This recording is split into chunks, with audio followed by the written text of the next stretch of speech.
Alors, donc là, on sort le troisième volet d'une trilogie. Le premier volet de la trilogie, The Ogre Inside, la trilogie complète parle d'un personnage qui s'appelle Mr. Strangler. Et dans le premier volet de la trilogie, The Ogre Inside, il était question de la jeunesse de ce personnage, de la manière dont il devient Mr. Strangler, donc cet enfant qui découvre ses pulsions meurtrières, qui considère que, à juste titre, qu'elles ne vont pas trop matcher avec ce que la société attend d'un individu normal. Donc du coup, ça crée cette frustration intérieure, ce ressentiment que j'ai personnifié par cette notion d'ogre intérieur, The Ogre Inside. Dans le deuxième volet, Darkest of Human Desires, là il était question de Mr. Strangler adulte, acceptant ce qu'il était et se donnant libre cours à ses pulsions meurtrières. Et comme je voulais que ce soit un personnage un petit peu picaresque, avec une chute, un anti-héros, une fin assez misérable en quelque sorte, et bien le troisième volet traite de la fin de son épopée meurtrière. Il est attrapé, il finit en prison, en hôpital psychiatrique, et c'est la fin de Strangler.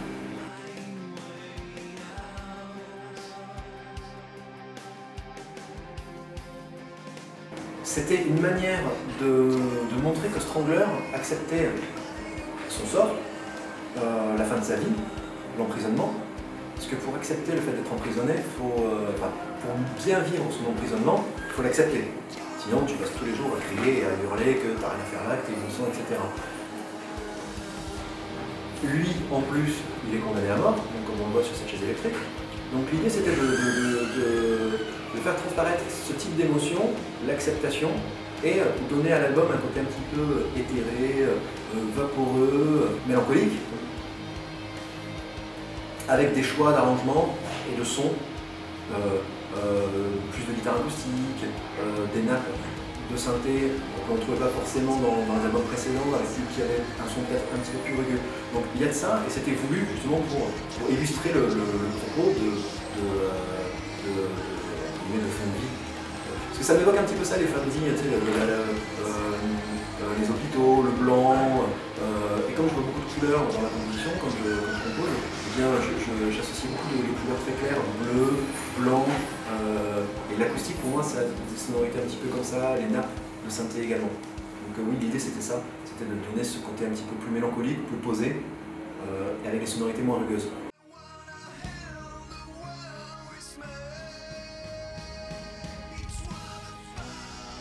Après, il faut comprendre aussi que c'est le troisième volet d'une trilogie. C'est 30 morceaux, un peu plus, 32 je crois, 31, composés et enregistrés en 2 ans et demi. On a produit, mixé quasiment tout par nous-mêmes. On a collaboré avec Tom Baker sur le Darkest of Human Desires et avec Brian Missy sur celui-ci, mais on est quand même les artisans d'une trentaine de morceaux en si peu de temps. Ce qui fait que, à moins d'être le dernier des demeurés, tu t'améliores un peu. Quand tu travailles avec le même matériel, c'est comme quand tu es photographe, si tu fais 100 photos ou 5000 ou 10 000 avec le même appareil photo, tu finis par être meilleur. Et donc du coup, peut-être que cet album-là, c'est finalement le vrai porn, et qu'avant, c'était un petit peu vrai, parce que comme étant le mec qui mixe la plus grande partie des morceaux de porn, je suis un autodidacte, et en réalité, je fais pas ce que je veux, je fais ce que je peux. Et souvent, quand tu fais des choses, tu as une idée, tu te rends compte que tu ne peux pas le faire, donc tu trouves des moyens détournés de pouvoir faire autre chose.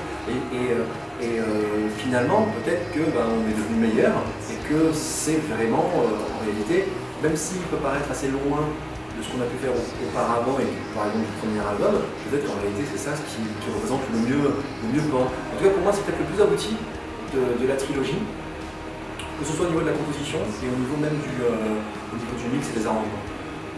Mais bon, on a encore la tête dans le guidon, on est encore dedans, donc je ne suis pas peut-être le plus objectif pour pouvoir avoir un jugement dessus.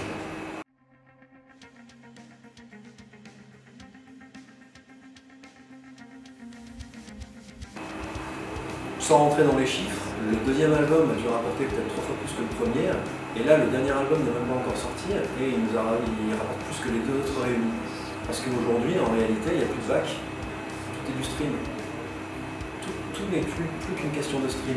Et on a eu la chance, parce qu'on n'avait plus de label, on n'avait pas vraiment de structure tout autour de nous, de comprendre. Et aujourd'hui, Spotify permet à des groupes ce que YouTube a permis à des comédiens. C'est-à-dire que tu as plein de gens qui sont lancés sur YouTube, la plupart des gens qui ont des youtubeurs, hormis les gens qui font du truc beauté, tout ça, c'est des comédiens. Tu sais, Cyprien, tous ces trucs-là, là, je ne connais pas trop. Mais c'est des comédiens à la base, ils font des sketchs, ils font des trucs. Et YouTube leur a permis de pouvoir être propriétaire de leurs moyens de production. Spotify te permet en tant que groupe d'être propriétaire de tes moyens de production. Un stream, c'est instantané. Il n'y a que les gens qui ne vendent pas d'albums qui te disent qu'ils ne gagnent rien avec le stream en réalité.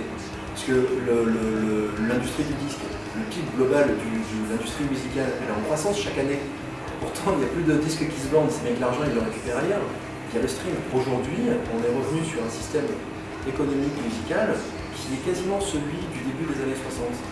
Aujourd'hui, tu es obligé de sortir beaucoup d'albums rapidement. Un autre exemple, par exemple, Jules. Il a sorti combien d'albums? Je suis pas trop, mais apparemment, je crois qu'il sort 2 albums par an, un truc comme ça. C'est le plus gros streamer français. En réalité, il y a tout un modèle économique qui a changé depuis les années 2008. Et si vous regardez un petit peu sur Spotify, parce que maintenant, tout n'est plus que tout tourne autour de Spotify, tu vois qu'en fait, les gens sortent des singles régulièrement, tu sors des albums régulièrement. En tout cas, moi, en tant que musicien indépendant, l'avènement du streaming, ça a été la réappropriation pour des petits groupes comme nous des moyens de production. Et aujourd'hui, on stream plus que certains groupes qui sont en major, certains gros groupes qui tournent énormément. Parce qu'on fait ce qu'on peut, on fait ce qu'on a. On n'a pas d'agent pour nous faire tourner beaucoup. Par contre, on a des moyens de production, des capacités de sortir des albums. On le fait.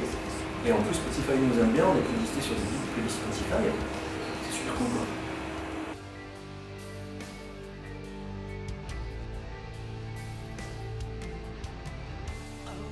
Déjà, il y avait cette volonté de faire une histoire en trois volets, parce que trois volets, c'est bien. Faut raconter une histoire, c'est pratique, c'est logique. Beaucoup de romans sont articulés en 3 parties, beaucoup de films sont en trilogie.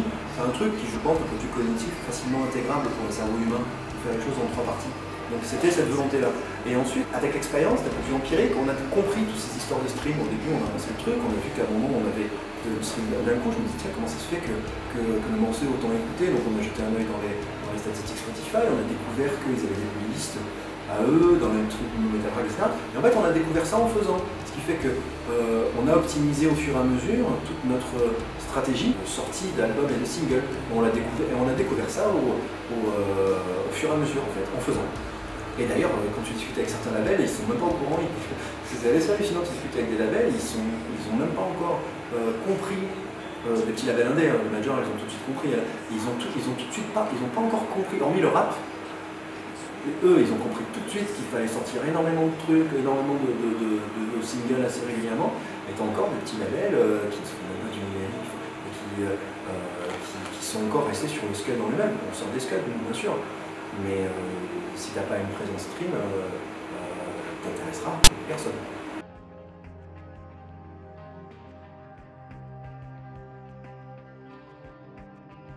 Il est fini.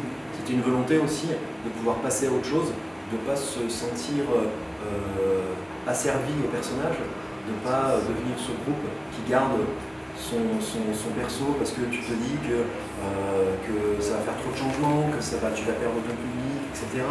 Après, on n'a pas de label, donc on n'a personne pour nous dire oui, restez comme ça s'il vous plaît, parce que sinon, tu sais, les mecs qui vont paniquer en disant oh là là, on va peut-être pas réussir à vendre des albums.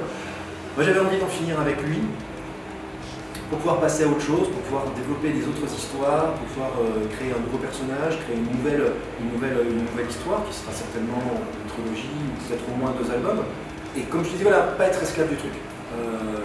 Parce que tu peux facilement tomber dans la servitude de ton personnage et toujours faire le même truc à chaque fois, et on ne voulait pas tomber là-dedans.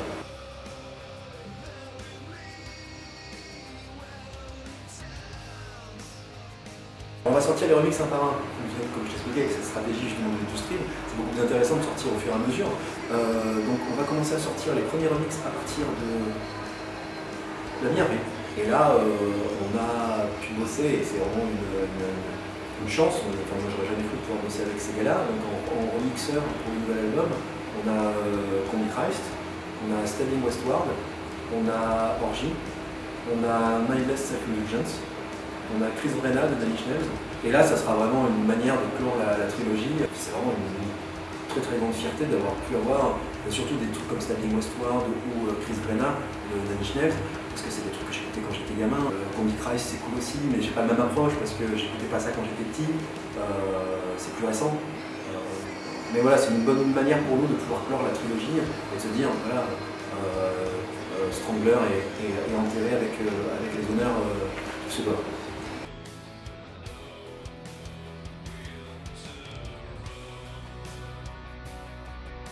Ce qui était assez fascinant, c'est que pour la plupart, quasiment tous, tous ces gars, ça s'est fait de manière très très simple. Les mecs sont super abordables, super adorables. Ils n'ont pas été casse-couilles, il y en a un ou deux qui a été un petit peu chiant, pas ce que certains pouvaient imaginer.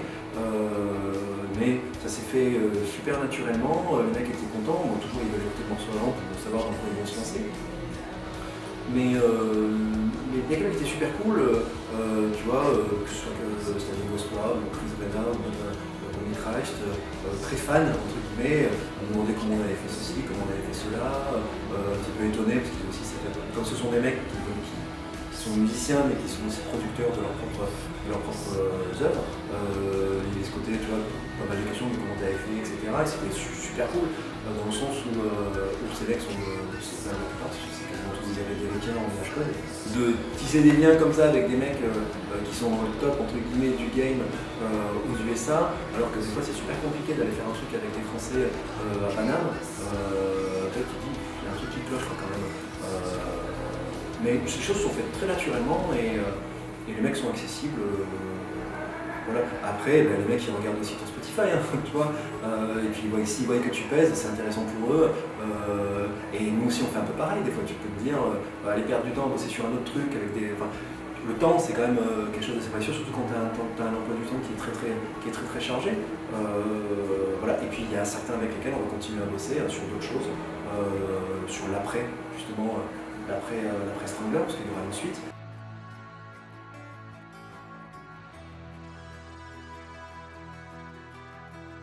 Il y a des morceaux où je suis essentiellement le compositeur, d'autres qui ont été amenés par Erwan, le guitariste avec lequel on travaille en binôme. En tout cas d'un point de vue de la productivité, on bosse bien ensemble, on s'entend bien sur la manière de on a à peu près la même vision.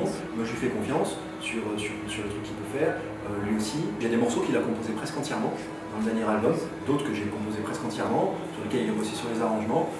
Voilà, après d'ailleurs c'est moi qui mixe principalement. Zinzin, l'autre guitariste, a enregistré des guitares du dernier album aussi. Mais voilà, le gros du travail se fait entre Erwan et moi.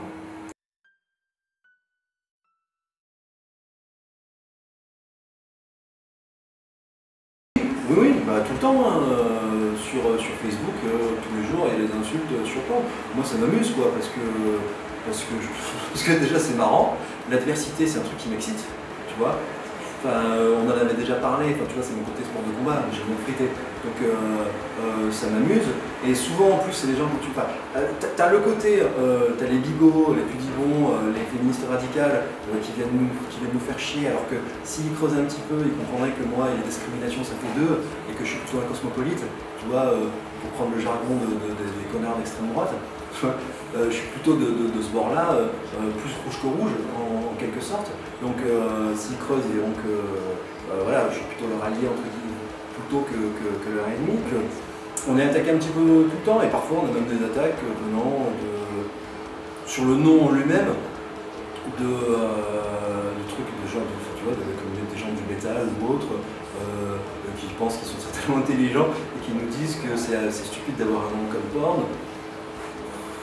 Moi je trouve justement que ça donne encore plus de piment au truc, et Porn c'est un peu un mot magique. À certains endroits, avec certaines personnes, tu peux même pas le prononcer. Et du coup je trouve ça marrant de donner ce petit cadeau empoisonné à des gens, même des gens que j'aime bien, qui aiment Porn et qui adorent Porn, et qui des fois seraient dans des postures un petit peu mal à l'aise, de dire oui j'aime bien Porn, ou des choses comme ça. Je trouve ça marrant. Mais on s'était fait attaquer récemment par un groupuscule féministe radical anti-porno qui avait fait des montages avec des commentaires que j'avais postés sur des trucs. En plus, il n'y avait rien de discriminant pour les femmes, ni comme ça. Et comme je le dis, en plus, moi je suis plutôt, tu vois, les discriminations et moi, ça fait à peu près deux.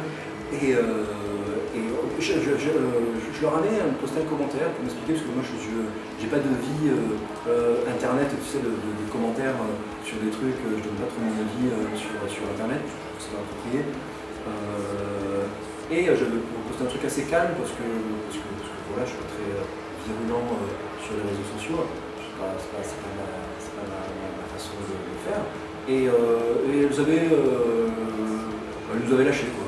Enfin, tu vois, ça s'était pas passé. Et par contre, d'autres personnes, tu vois, qui ont la dent dure contre nous, qui crachent un petit peu sur porn, que ce soit sur les réseaux ou en vrai, et ben, quand j'ai le privilège et la chance de les croiser, quand je vais les voir, ben, il n'y a plus personne. Tu vois, c'est assez amusant. Et c'est un truc que j'avais souvent remarqué, plus tu commentes sur Internet, tu donnes ton avis, etc., plus en fait, dans la vie, tu es plutôt effacé et tu n'as pas trop, on va dire, cette capacité à t'imposer verbalement, sans pour autant entrer dans le conflit, mais juste dire ton avis de manière normale avec des gens. Donc, non, on s'en fout un petit peu, tu vois. Et encore, tu vois, par exemple, on est encore un petit groupe. Tu vois. Donc j'imagine quand tu as une notoriété un petit peu plus grande et que tu as plein de gens qui te crachent dessus constamment, etc. Tu vois, je pense à Rise of the North Star. Quand ils ont démarré, tout le monde se foutait de leur gueule. Genre, c'est pas ce truc, c'est tout pourri, etc. Et maintenant qu'ils ont un succès, qui est quand même un beau succès, tout le monde retourne sa veste. Ah, Rise of the North Star c'est super et tout ça, tout le monde veut faire leur première partie, ce genre de truc. Le monde est ainsi fait.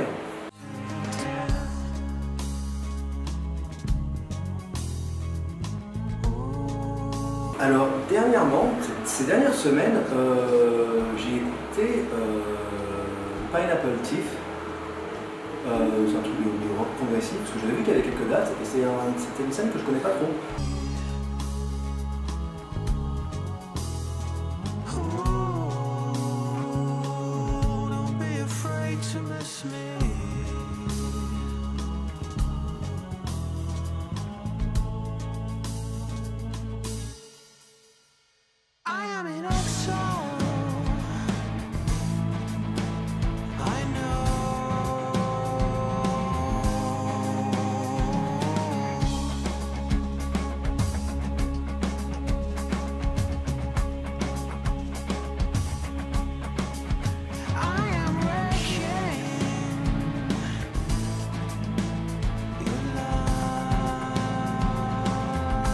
Donc je me suis plongé là-dedans, je trouvais ça pas mal du tout.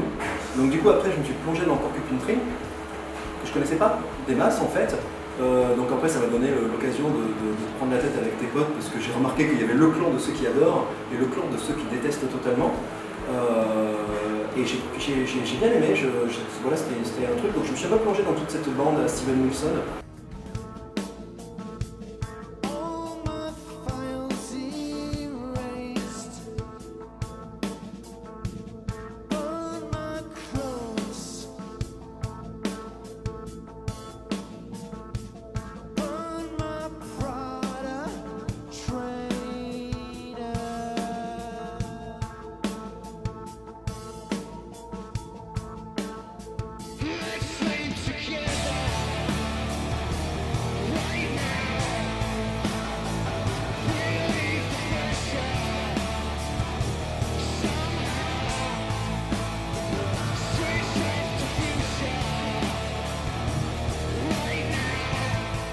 Voilà, ce que j'ai écouté récemment, pas mal d'Antimatter aussi, avec un ancien Anathema. Who cares who's to blame? The outcome's all the same.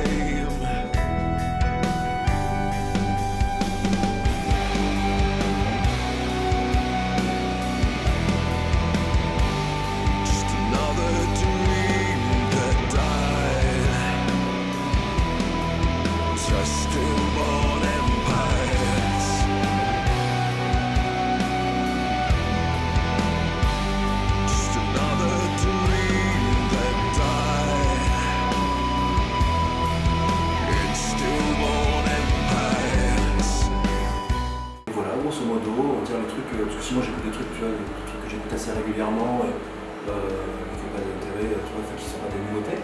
Et sur les trucs nouveaux que j'ai écoutés, ouais, j'ai pas mal de prog de ce type-là. Je suis pas un grand progueux à la base, mais ouais, Porcupine Tree et The Pineapple Thief, j'ai trouvé ça pas mal du tout. Can you see around here?